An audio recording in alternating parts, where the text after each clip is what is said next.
Hello everyone, hope all of you are safe and healthy. Welcome to IASbaba's Rapid Revision Series for Prelims 2021. This is session 72 and day 100. And the topic we have is Indian polity and other current events. So these are the hot topics we are going to discuss. The first two, they go with the guessworks as usual.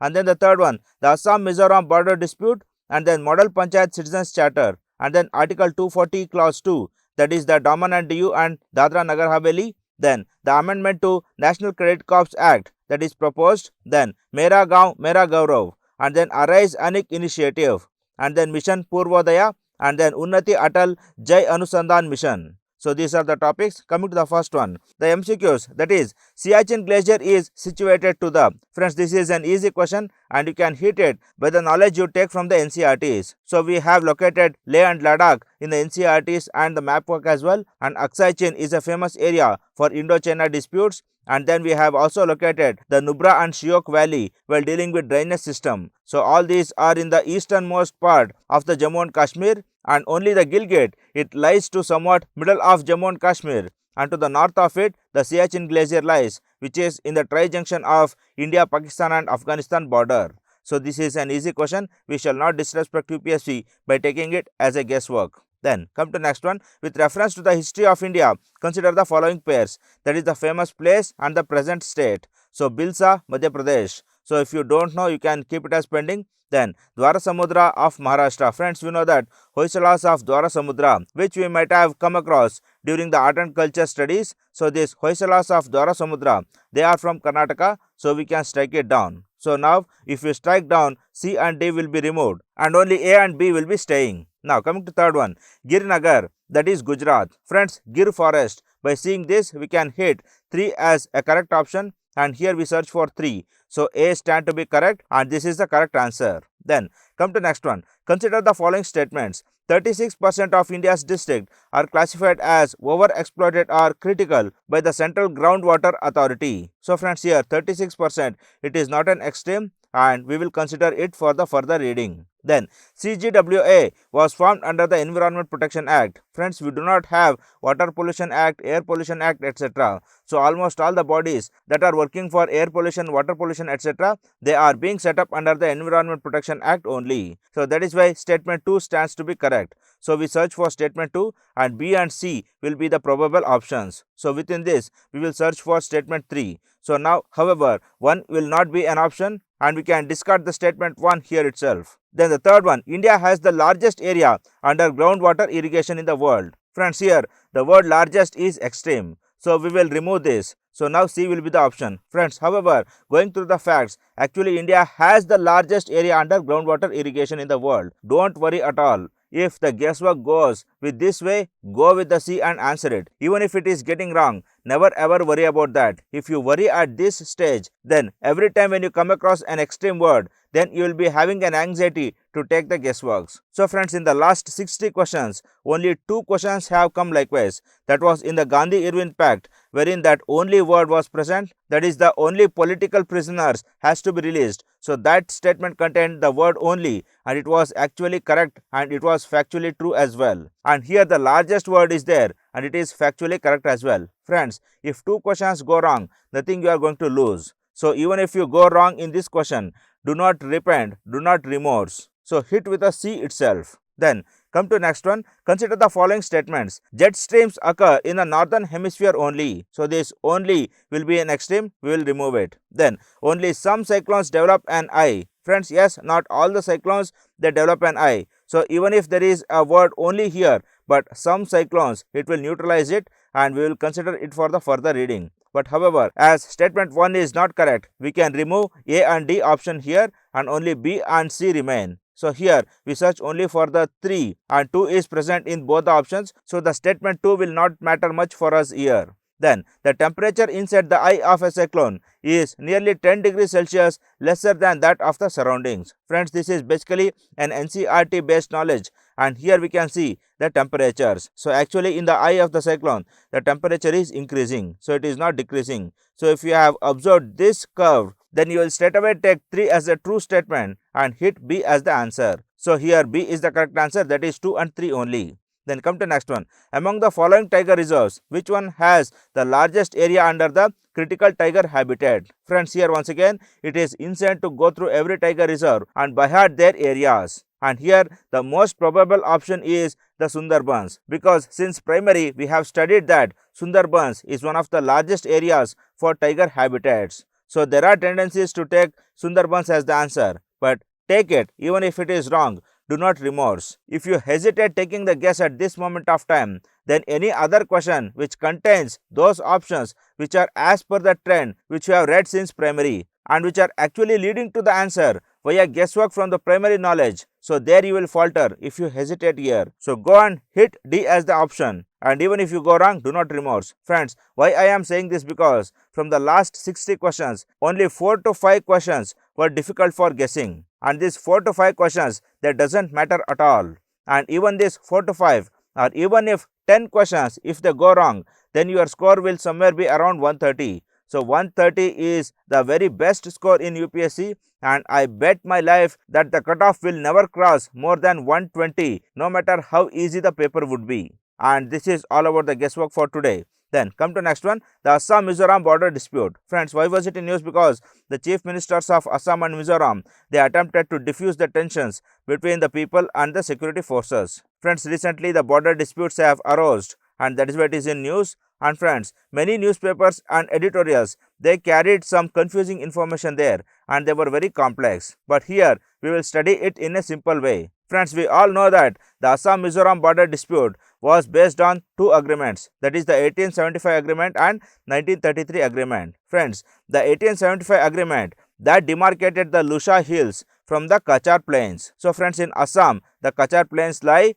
and in the Mizoram the Lusha hills lie. So this border was demarcated in 1875, and this border which we can see between Manipur and Mizoram, this was demarcated in 1933. And Mizoram people, they have some concerns regarding this 1933 borders, and they say that these 1933 borders, they were demarcated without their actual consultation. But friends, currently this was not the area of dispute. Actually the area of dispute was this itself, that is here between the Assam and Mizoram, the border goes as per the natural frontier of the forest reserve. So here thick forests are present. So that is why as per the thickness of the forest, the border goes. And this was the area of conflict. And where is the conflict? We will see. Friends, here we come across two villages, that is the Viyarangte village and the Lailapur village. So between these two villages and between these two borders here, the conflict took place. So what was the conflict, friends? Actually in Lailapur, Assam government alleges that Mizoram government is building a road, and this is against the rules of the forest reserve, because we know that a forest reserve lies there. And moreover, the CRPF people, they are guarding the borders here, and they were not leaving the people of Mizoram to cross the borders even for the day-to-day needs. So taking it as a revenge, the rural people of Viyarangte, they entered the borders and they set fire some of the crops of Assami people, and enraged by that, the Assam and Mizoram erupted in clashes, and CRPF people, they tried to take the situation under control, but however the bloodshed was uncontrollable. So this is a brief account of the border disputes, and here is a story of that. You can go through it whenever you are free. Then come to next one, the Model Panchayat Citizens Charter. Friends, why was it in news? Because Union Minister of Rural Development and Panchayat Raj, he released a Model Panchayat Citizens Charter recently. So this Model Citizens Charter means that all the panchayats, they have to go through this Citizens Charter and they have to frame their own after consulting the panchayats and other experts. Then it was prepared in collaboration with the National Institute for Rural Development and Panchayat Raj. So this NIRDPR, this is an autonomous body and an advisory body for the Ministry of Panchayat Raj, and this will become important in this context. Then the aims and objectives of the Citizens Charter: to provide service to the people in a time-bound manner and redressing their grievances and improving their lives. So just like any other Citizens Charter, this is also aiming for improving the governance of the villages. Then to empower the citizens in relation to public services. So better interaction with the public officials will also be facilitated after this Citizens Charter is being framed. So friends, when it comes to Citizens Charter, the 6 principles of Citizens Charter we will revise here itself, that is the quality, choice, then standards, values, accountability and transparency. So Kasava TRA. So you can remember this abbreviation. Friends, we know that cassava is a root that is famously found in Central Africa. Then come to more facts regarding the Model Panchayats Citizens Charter. It provides for delivery of services across 29 sectors. So 29 sectors like agriculture sector, then mining sector, then other government official sector. So in all these sectors, it aims to provide efficient services. Then aligning the actions with the localized sustainable developmental goals. So friends, the SDGs are being localized and customized for that particular village, and those SDGs will be embedded with this Citizens Charter. Then the charter would ensure transparent, inclusive and accountable local self-governments. Yes, in all these ways it will be helpful. Then it is expected that panchayats utilizing this framework and with the true approval of Gram Sabha would draw up the Citizens Charter. Yes friends, if they are developing it, then it will be a watershed movement in local self-government. So this is all about the Model Panchayat Citizens Charter, and we have some of the facts regarding the Citizens Charter here. So friends, Citizens Charter was born in India in the Chief Secretary's Conference, and the name of the conference was Effective and Responsive Administration 1996. Then Conference of Chief Ministers, it approved the Citizens Charter program, and the name of that was the Action Plan for Effective and Responsive Government. Once again, the action plan was given for this meeting which was held in the previous year. Then DARPG, that is the Department of Administrative Reforms and Public Grievance. This will handle the modern citizens charters all over India. So this department, then the two conferences, then the cassava TRA, the 6 principles of citizens charter, they all become important in this context. Then come to next one, the Article 340 Clause 2. Friends, this deals with the Dadra and Nagar Haveli and Daman and Diu. Now coming to the fact, Dadra and Nagar Haveli and Daman and Diu is administered as a Union Territory of India by virtue of Article 240 Clause 2 of the Constitution of India. Then the President of India appoints an administrator to administer the territory on behalf of the central government of India. So as usual, they are being administered as an administrator, and this clause is provided under the Article 240 Clause 2. Then Dadra and Nagar Haveli and Daman and Diu, the merger of Union Territories Bill 2019. Friends, here the bill amended the first schedule to merge the territories of the two UTs. So friends, earlier Dadra and Nagar Haveli and Daman and Diu, they were two separate union territories. Now this bill, it aims to merge these two union territories. Friends, basically for the administrative purposes and other efficiency purposes, this decision has been taken. We will look up how effective this decision would be in future. Then the first schedule to the Representation of People Act 1950 provides 1 seat in Lok Sabha to each of the two union territories. So friends, earlier for Dadra and Nagar Haveli, there was 1 MP seat, and Daman and Diu 1 more MP seat. And now the bill seeks to amend the schedule to allocate 2 Lok Sabha seats to the merged UT. So now together to both the places 2 MP seats will be provided. That is, the merger and redrawing of boundaries for the two constituencies has to be taken up. Then the bill provides that the jurisdiction of High Court of Bombay will continue to extend to the merged union territory. Yes friends, however, as far the judiciary is concerned, the Bombay High Court, it continues to have its jurisdiction over the merged new union territory. Then come to more facts regarding Dadra and Nagar Haveli and Daman and Diu. Daman and Diu were under Portuguese administration from 1500s to 1961. So approximately over 400 years it was under Portuguese rule. Then Dadra and Nagar Haveli were under Portuguese administration from 1818 to 1961. So friends, Dadra and Nagar Haveli was under the Portuguese rule in a comparatively lesser time than the Daman and Diu, and this time is very short, that is maybe some 120 years, but however this is some 450 years. Then Daman and Diu were administered as the part of Union Territory of Goa, Daman and Diu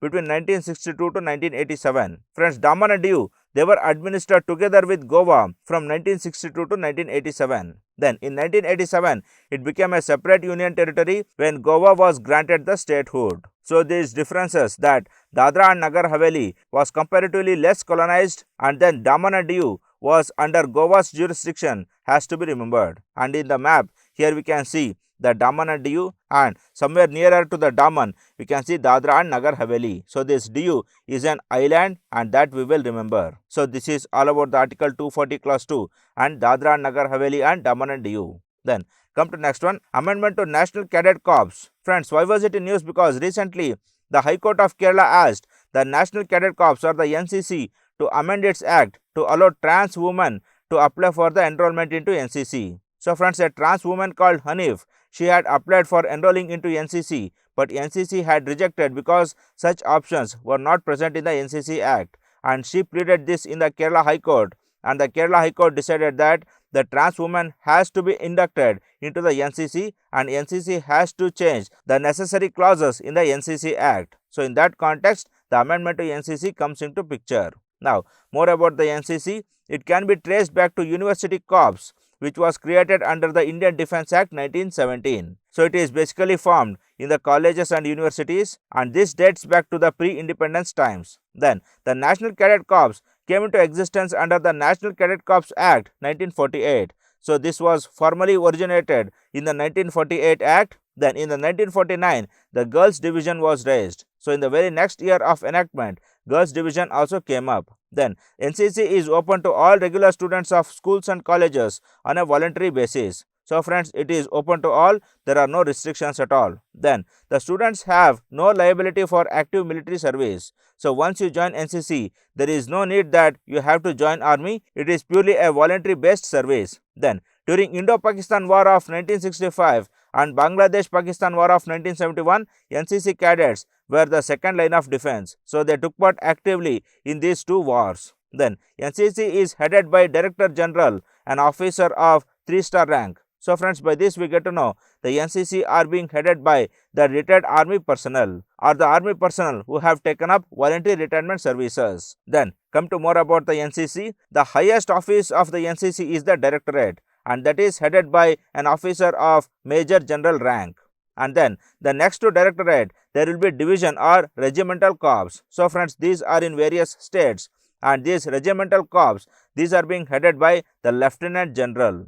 Then the groups, in every district there will be groups, and they are headed by brigadiers. And then in every tehsils and taluks, the battalion will be there, and that will be commanded by a colonel or the lieutenant colonel. Then company is the smallest unit of NCC, and that is commanded by a major. So these are the structures of NCC, and the NCC Act and the NCC Amendment Act, they will be remembered. Then come to next one, Mera Gaon, Mera Gaurav. Friends, why was it in news? Because Ministry of Agro and Rural Industries has carried out the cleanliness drive under the Mera Gaon, Mera Gaurav program. So friends, this Mera Gaon, Mera Gaurav program is under Ministry of Agro and Rural Industries, not under Ministry of Rural Development and Panchayati Raj. So this fact we will remember. Then come to more facts about Mera Gaon, Mera Gaurav. Friends, it is the National Innovative Initiative of Indian Council of Agriculture Research and operational in many villages. So this ICAR, this is heading this project. Then it is a farm-centric mission translating knowledge at the farmer's doorstep so as to address his farm-oriented problems. So this is basically a knowledge transfer program, and the new knowledge that is being accrued in the ICAR, that will be transferred to the farmers. Then the ICAR institutes and universities have to provide financial support because it doesn't have a separate budget. So friends, this program is not having separate budget allocation. So for traveling expenses, then other knowledge transfer expenses, the universities and colleges and the ICAR, they have to spend on their own. Then it has enriched the farmers with the latest technology. So but obvious, it has to do it. So friends, here the ICAR and the individual funding from the institutes and universities has to be remembered. Friends, more often than not, when the schemes are offered in prelims, there is often the tendency that one statement regarding the funding will be introduced, and most of the times that funding clause will be wrong. So here, if the Mera Gaon, Mera Gaurav is asked, there are high propensity that a funding clause will be asked, and that will be false because it doesn't have any funding or the separate budget. Then come to more facts regarding Mera Gaon, Mera Gaurav. Objectives of this scheme: to provide farmers with required information, knowledge and advisories on a regular basis by adopting villages. So friends, here every branch of ICAR and every faculty, they have to adopt some villages and they have to train them with the latest technologies. Then to promote the direct interface of scientists with the farmers. So friends, here the scientists, they will interact with the farmers directly.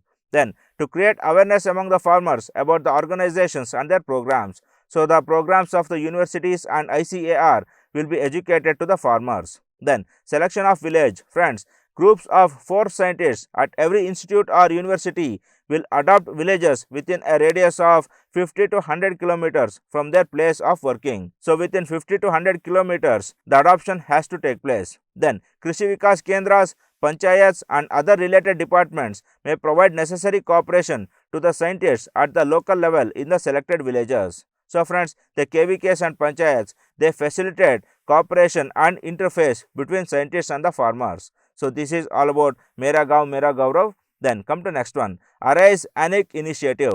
Friends, why was it in news? Because ISRO, as a part of this ARISE-ANIC Initiative, announced that it will be adopting 10 Atal tinkering labs across the country to promote space education for school students. So friends, we know that Atal tinkering labs, they are being set in various colleges and universities for imparting a sense of research and development among the students. And this ISRO, it is adopting some of the Atal tinkering labs for imparting space education among the children of colleges and universities. So friends, the name of the overall scheme is that Atmanirbhar Bharat ARISE Atal New India Challenge. So Atmanirbhar Bharat ARISE-ANIC Challenge, and then the full form of ARISE we know, that is Applied Research and Innovation in Small Enterprises. So basically the aim of the scheme is to impart the students with the technological and other innovative practices so that they go on to start their own startups and MSMEs. So this is the overall aim. Now coming to facts. Friends, the Atal Innovation Mission of the Niti Aayog, it launched the Atmanirbhar Bharat ARISE Atal Innovation New Challenge, that is the ARISE-ANIC Challenges. Then the program is derived by ISRO and 4 ministries. So there are 4 ministries involved. They are Ministry of Defense, then Ministry of Food Processing Industries, then Ministry of Health and Family Welfare, and then Ministry of Housing and Urban Affairs. So friends, various sectors that are concerned with the specific ministries will be dealt, and research and development in those sectors will be taken up under this ARISE-ANIC Initiative. Now coming to more facts, it is a national initiative to promote research and innovation and increase competitiveness of Indian startups and MSMEs. So in various sectors, the competitiveness of the MSMEs will be upgraded via technology transfer and guidance. Then it supports some deserving applied research-based innovations by providing fund support of up to Rs 50 lakh. So friends, there are some deserving projects which are going to help the people to a large extent. Then such products will be provided a funding of up to 50 lakh, and thus those projects will be encouraged. Then it aims to proactively collaborate with esteemed ministries and associated industries to catalyze research and innovation. So not only funding, it also works in collaborative and coordinative approach. Then to provide a steady stream of innovative products where central government or ministries and departments will become the potential first buyers. So friends, if there are any deserving projects and if they are worth purchasing, then government departments will be the first buyers. So they will be purchasing those and they will be marketing them all over the world so that those projects will gain popularity. So all these are some of the functions. So friends, here Atmanirbhar Bharat will be promoted because of self-sufficiency in R&D, and then ARISE will be promoted because the small and medium sector enterprises will be encouraged via funding. Then ANIC is nothing but the Atal Innovation Mission will be having a new challenge of encouraging the students of Atal Tinkering Labs to take up entrepreneurship and start their own MSMEs. So ARISE, ANIC and Atmanirbhar Bharat, they are interconnected in this scheme. So this is all about the scheme. Then come to next one, Mission Purvodaya. Friends, why was it in news? Because recently the Union Ministry of Steel has emphasized the role of SAIL, that is the Steel Authority of India Limited, and the steel plants all over India in the Mission Purvodaya to drive development of Eastern India. So basically friends, it is related to development of steel production, and that too in the Eastern India. So that is why the name Purvodaya comes in. Then Mission Purvodaya, it was launched in 2020 for the accelerated development of Eastern India through the establishment of an integrated steel hub in Kolkata, West Bengal. So steel hub was set up in Kolkata of West Bengal, and thereby the steel production was encouraged in Eastern India. Friends, the focus will be on eastern states of India, that is Odisha, Jharkhand, Chhattisgarh and West Bengal, and northern part of Andhra Pradesh. So friends, these are the states, they will be having most number of iron ores. So that is why the scheme is concentrating on these states. Then they collectively hold, that is these states of Eastern India, they collectively hold 80% of country's iron ore. So friends, this 80%, it is bit extreme, but it is factually correct. And 100% of coking coal. So this 100% is too extreme, but still it is factually correct. So it is our duty to remember these two extreme statistics and be careful while hitting the guessworks if they appear in the prelims exam. Then significant portion of chromite, bauxite and dolomite reserves are also found. Friends, chromite, bauxite and dolomite reserve, those major chemicals, they are also found in eastern India. Then come to more facts. The integrated steel hub would focus on three key elements, that is easing the setup of greenfield steel plants. So friends, in all those states, the greenfield steel plants will be encouraged for setting up. Then development of steel clusters near the demand centers. So wherever there is huge demand for the steel, in all those places steel clusters will be set up and steel production will be encouraged. Then transformation of logistics and utilities infrastructure. So not only production of steel but also the logistics and other infrastructures like the capital goods, operating instruments, then transportation, marketing, electricity. So all these infrastructures will be developed. Then coming to national steel policy, a brief overview. More than doubling the domestic steel capacity to 300 metric tons per annum by fiscal year 2031. So this 300 metric tons per annum is the target and 2031 is the deadline. And if we reach that, then we will almost double the domestic steel production. Then investment to the tune of rupees 10 lakh crore to scale up crude steel production by 2030-31. So even the budget allocation and investment are aimed to be increased to rupees 10 lakh crore. Then to set up fresh capacities of 12 million tons every year till 2031. So friends, the overall target is 300 metric tons per annum, but the fresh capacity annually is 12 million tons. So over and above previous years, freshly 12 million tons should be added each year. So this is all about the national steel policy and also the mission Purvodaya. Then come to next one, UNATI Atal Jai Anusandhan mission. Friends, why was it in news? Because it is expected to transform the health, agriculture and energy sector during the next 5 years. So friends, just like the ARISE-ANIC Initiative, this scheme is also having multiple targets. Now coming to Atal Jai Anusandhan Biotech Mission. Friends, it is implemented by Department of Biotechnology, Ministry of Science and Technology. So this Department of Biotechnology has to be remembered. Then it is expected to transform health, agriculture, energy sectors during the next 5 years. So this deadline is the 5 years and then health, agriculture and energy sector have to be remembered. Then this mission includes Garbini, that is interdisciplinary group for advanced research in birth outcomes, that is the DBT India initiative. So friends, pre-birth statistics will be studied and the risks are predicted here. That is, the aim is to study and facilitate timely referral and birth care.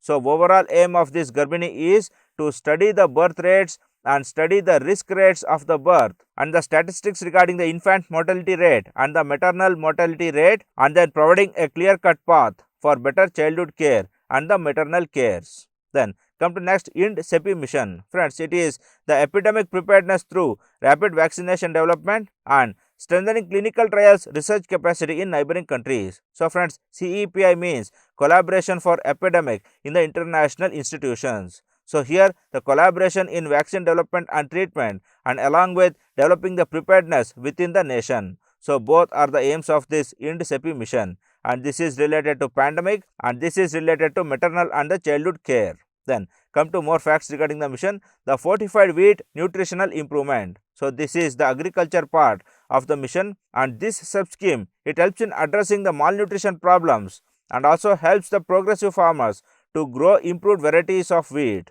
Yes friends, both agriculture and the health sector, that is the Poshan Abhiyan and also agricultural improvement, will be the objective of this mission, that is fortified wheat nutritional improvement. Then UNATI mission for clean technologies for Swachh Bharat. Friends, here the aim is to promote biomethanation, then constructed wetlands, then bio-toilets, then chemical and membrane free water purification. So friends, these are very much related to treatment of wastes and Swachh Bharat Abhiyan, and biotechnology is made the best use in this sector. Then Global Antimicrobial Resistance Research and Development Hub. So the AMR hub is also one of the objectives of the scheme, and then it aims to work to improve coordination and collaboration in the global antimicrobial resistance research and development. So these are the aims of UNATI Atal Jai Anusandhan mission, and here we have a brief account and you can go through it whenever you are free. And never forget that this Atal Jai Anusandhan mission is a multi-targeted and multi-sectoral mission. Then